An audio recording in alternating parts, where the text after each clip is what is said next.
It is a beautiful day here at Double Jump Video Games, and we still have so much to work on. Ryan's restocking the refrigerators here. Yeah.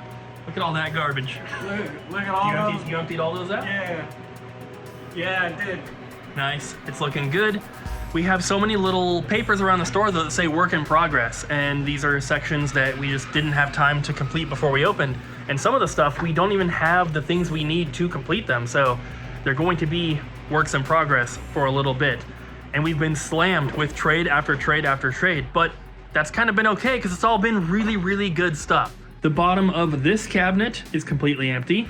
We still don't have a TV for the Xbox kiosk.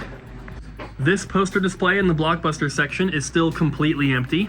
We can't find the keys yet for this cabinet, so that's empty. And we don't have the controllers hooked up for this kiosk yet. These little Sega stands here, I still really don't know what to do with. And this huge cabinet that you see right when you walk in the Pokemon Center is still empty. There are no cards in here yet. We're working on it. This is the machine that we bought, the Magic Sorter. You can see it's still got all the stuff on it from being packed, and looks like it arrived a little damaged. We haven't even tried to get this thing hooked up yet. They have offered all the support that we need to do so. We just have not had time, but this will be able to sort all of our bulk, which will then go into that cabinet. But before we can really get to any of that, we still have to work on the inventory, which is the biggest thing. As we've mentioned, a lot of our stuff is still in our old inventory software, which is GameSmart. TradePost is the new one. So when people come to check out, sometimes they have things that have GameSmart tags, and sometimes they have things that have TradePost tags, and it's been a hassle and it's been confusing to get people checked out properly because stuff is just in both, in both inventory software. So that's what we've been working on every day in between doing trades, but there's so much to do. There's like tens and tens of thousands of products that all have to be manually transferred over. Like all of these. I've been working on this for the past 4 days, but other people keep coming up and interrupting me while I'm doing work and asking me to do other things for them. Cooper. I need you to go over there and we'll work on the other computer on this stuff. I'm never gonna. I have one item left. Can I please do this? Okay, just the last one. Okay, thank God. Wow, you got it all broken down. And one magical box. One thing that's been kind of cool that people probably aren't going to care too much about, but we have the back door where we enter and exit every day, and we usually just put like our bags of garbage back there, and then as soon as we leave, we just grab it and take it right to the dumpster. It's a little easier than at the previous store where the dumpster was like back around the building next to us. It was kind of like out of the way, and there was like a gate with a padlock and all this crap. This is much easier. So now we get to take out trash and be more cleanlier. Cleanlier, efficiently. Yeah! Woo. And the first trade, got a couple Wii U big boxes that are kind of terrible. But then we got some cool Lego sets. All brand new. Coming from a customer who I think works at like, where does he work? It's like Walmart or Target or Fred Meyer or something. I'm not sure. But he ends up getting stuff on clearance all the time. He brings us lots of games and everything. What, you want that one? What one? Oh, how'd that get in there? You want it over the Yoshi one? The Yoshi one's so cool. And then the 3-in-1 Lego Creator Set. This is the coolest one. What are you talking about? It's space. Look at their little gold heads. Their little gold helmets. I mean, they look a little lame, but look at this. And that. And that. All the gems. Like, that pays for it itself. Like, true. That's probably millions and millions of dollars worth of asteroid gems. How are they selling this? I don't know. Sometimes Lego will take a loss on a product because they know that it's gonna get more people into Lego. True. So they're willing to take that loss. They're so nice. Jess? Yes. This ain't working out here. Oh, all this? All this. All this. All these. All this. This. All this. All this. What's my dearest sister? All this. How are we gonna fix it? Figure it out. We gotta get that back room in shape. We do. That's the biggest problem right now. We need space for storing things. And Bobby just brought something. Bobby, he's done it? Bobby just brought it. Made a nice little, no, not that. You sure? It's a nice feature film there, only 99 cents. Pretty sure it's not that. Oh, okay. Bobby just brought. Went and picked up our IKEA purchase. We got a couple more tabletops here and the legs to go along this wall, which is going to be where we film and take photographs of all of our new trade-ins, because right now it's been happening out on the counter, and it's been a huge problem. And this little closet is for the resurfacing machine, and actually, even without the soundproofing stuff in here, you can barely hear it when the door's closed, which is awesome. But we need to clear some space here and get those things set up so that we can stop having everything piled up on the counters out front, because I hate that.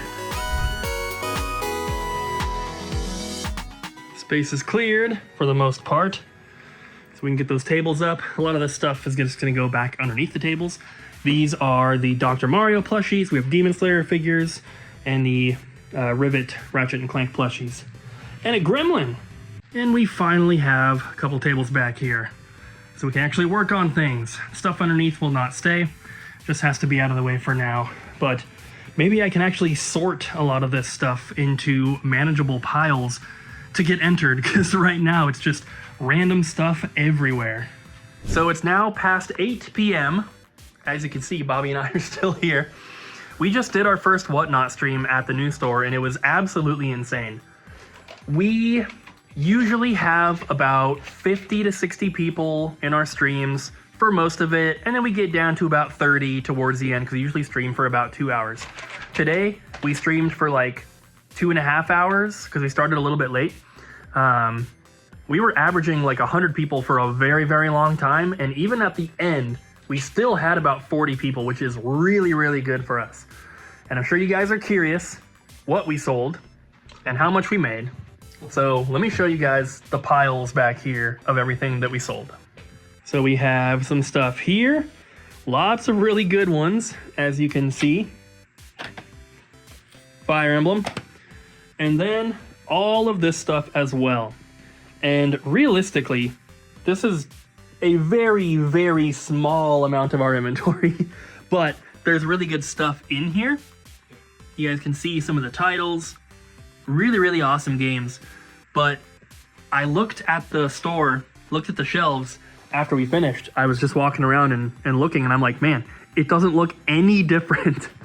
So we still have tons of amazing stuff. Look at this PS2 section still. It's crazy. So we have PRGE coming up, and we have amazing stuff for the convention.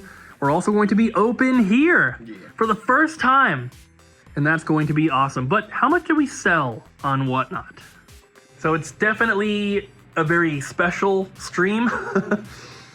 This is actually the most we've ever done in a single stream on Whatnot, and that's even including Cyber Monday stream. Or no, we didn't do a Cyber Monday stream. No, but we did like... We've done sales on Whatnot and stuff, but it was better than anything like that. It's simply because the amount of cool stuff that we had in stock. So we did a little bit over 7,700, which is insane for us. I know that when Retro Rick does a stream, he'll do like, 20 or 30K. That'd be cool, but that was really, really good.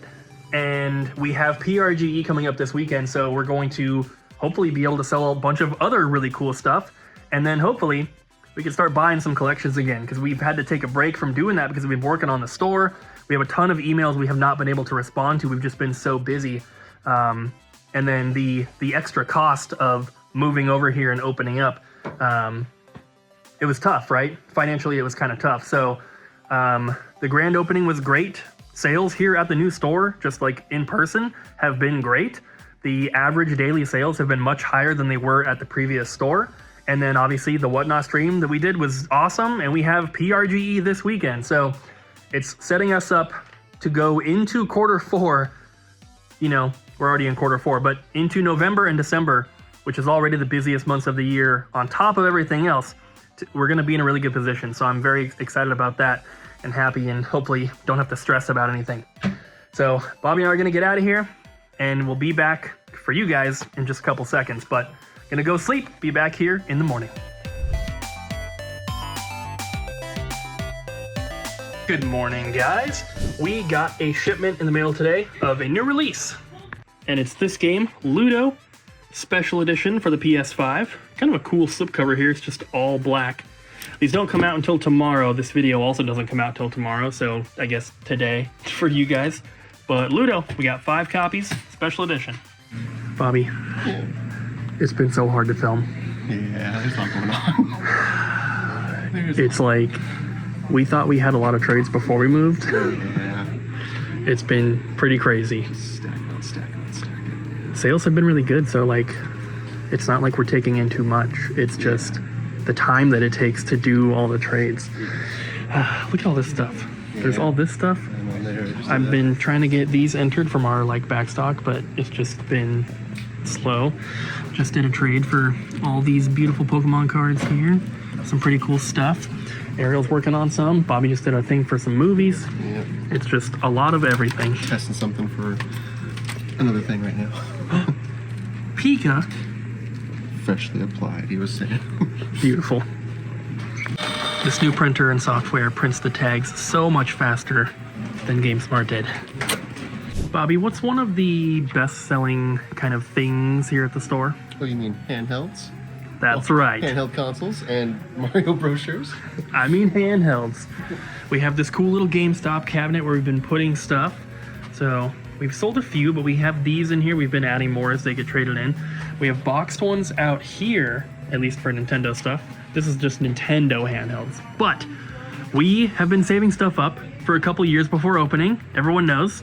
And we finally just got around to getting the majority of the handhelds entered into the inventory. And look at this, guys. This is probably one of the craziest assortment of handhelds you will ever see, because a lot of these are incredibly rare special editions. We have the Magic Knight Ray Earth Game Gear, perfectly working. We have the Pokemon Center New York City GBA. We have a Reshell GBA. We have the Breast Cancer Awareness DS Lite. There is a Nokia N-Gage, the Spice Orange GBA, which is kind of special. The Toys R Us GBA, Bobby. We have a Japanese Game Boy Pocket that is the Famitsu 1997 Model F, which is super rare. We also have the Extreme Green Game Boy Pocket. We have this really cool Oregon duck. Beaver, or Ducks Duck. colors Featuring Australia. that says Aussie, Aussie, Aussie. Australian exclusive. A couple of the Pokemon Gold and Silver Game Boy colors, which these are always in terrible shape, unfortunately, but we have them. The Pokeball 2DS XL. We have this little thing of e-reader cards. We have the Pokemon Mini, which comes with the Pokemon Mini Party game included. We have the Wonder Swan, which is the Final Fantasy II edition, fully complete in box. We have a Monster Hunter PSP, which is mostly complete. It's just missing the actual game, which is like $5. We just don't have it. And then the Atari Lynx in the box. Got a couple rips here. Got some writing on it. Unfortunately, there's no paperwork in here, but it does have the cardboard or the styrofoam inserts and then the console. And everything here was tested when we first got it, but then Bobby retested it today. I did. So it's all good to go. I think you were still in the process of maybe cleaning a couple things, I saw. Yeah.